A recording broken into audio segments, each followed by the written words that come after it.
of December 2021. Question number 1.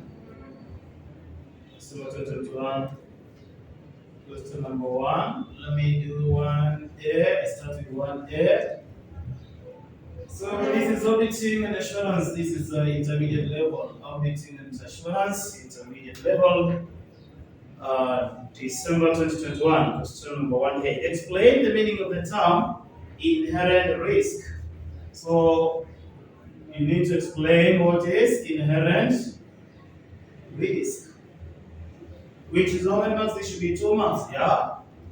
2 marks. So inherent risk, say this is the risk that is associated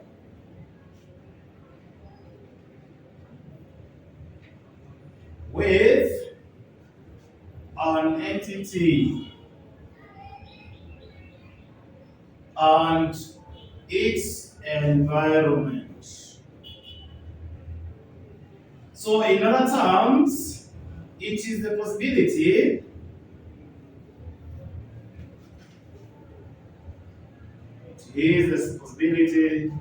that frauds and errors are present in the financial statements,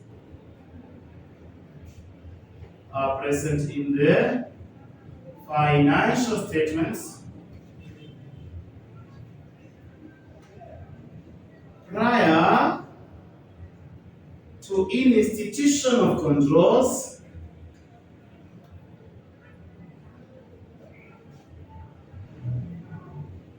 and prior to an audit. Prior to an audit of financial statements and prior to an audit. So that is inherent risk. So remember, you need to know other elements of audit risk, because inherent risk, it's an element of audit risk. So the next time examiner may even go ahead and ask what is an audit risk or what is a control risk.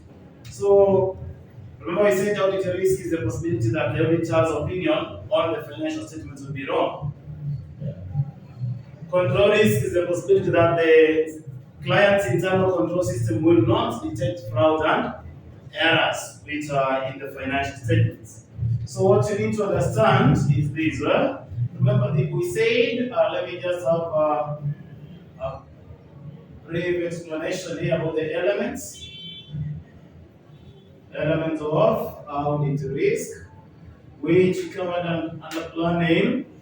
Elements of audit risk, we have inherent risk.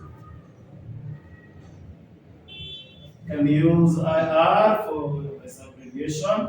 We have control risk, which is CR.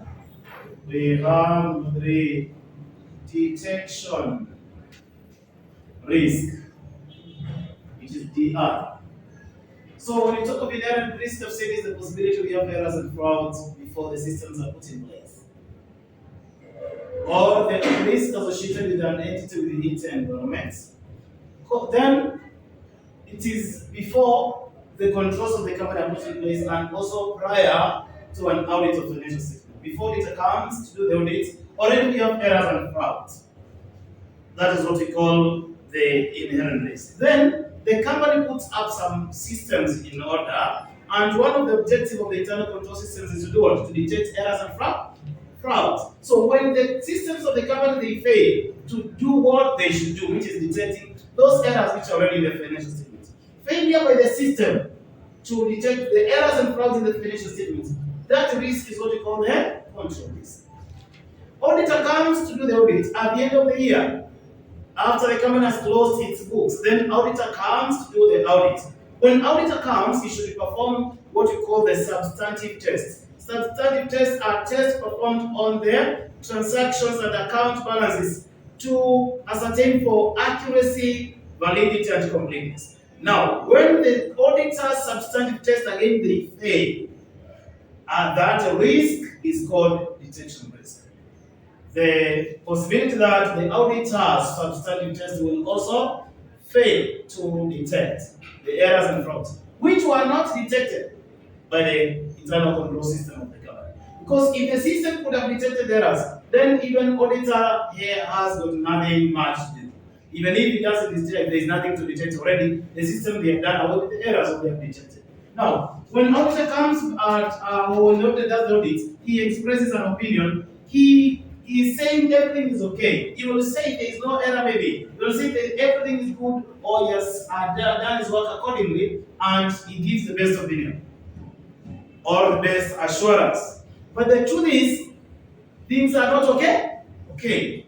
So that possibility of the auditor's opinion being wrong is what we call audit risk.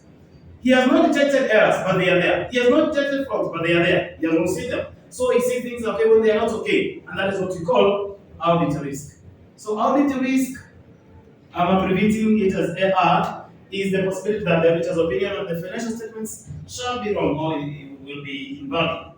Then we say this, audit risk is a combination of inherent risk times control risk times detection risk. Because if there were no frauds, the opinion would be good.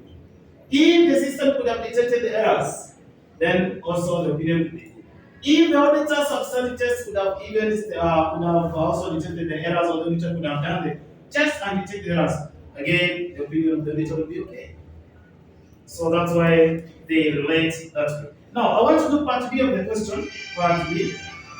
So that this part B of this question says, state the reasons, state with reasons 5 factors that would affect the initial assessment of inherent risk at the financial statement level. State with reasons 5 factors that would affect the initial assessment of inherent risk at the financial statement level. So these are the factors which affect the inherent risk. Factors affecting inherent risk. Number 1, pressure on management to report profits. So when you're explaining, you can just go ahead and say where the management of the company they are given pressure by, or where the management of the company they are given pressure maybe by the owners to have to have the profits reported in the financial statement. Then they can manipulate some figures or the financial statement figures and report profits, which is erroneous profits, profit which is not there. Another one is the nature of the company products and services.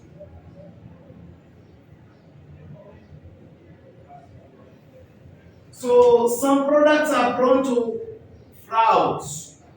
For example, if you're selling like jewelries or those commodities which are easily portable, it's very easy to defraud the company. It's very easy to be stolen by the employees of the company. So, for example, like some of the stock is not there, and that is affecting the financial statements. We also have number 3. We also have maybe lack of supervision.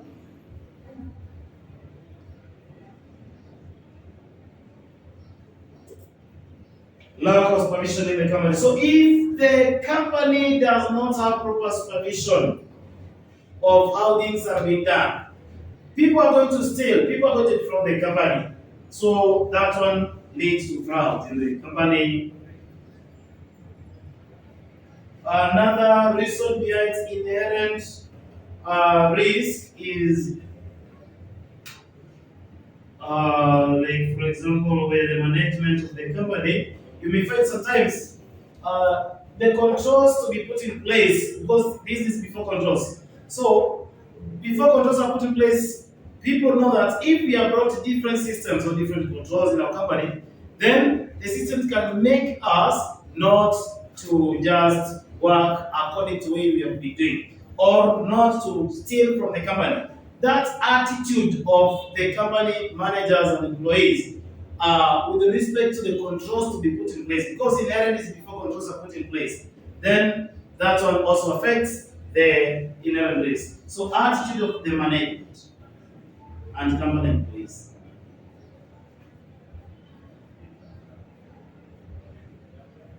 Towards controls to be put in place.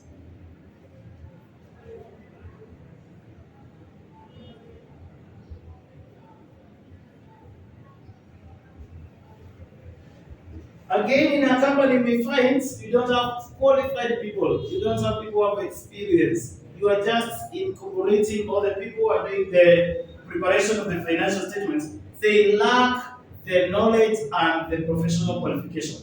Again, that will affect. So, lack of, I can talk of qualified personnel.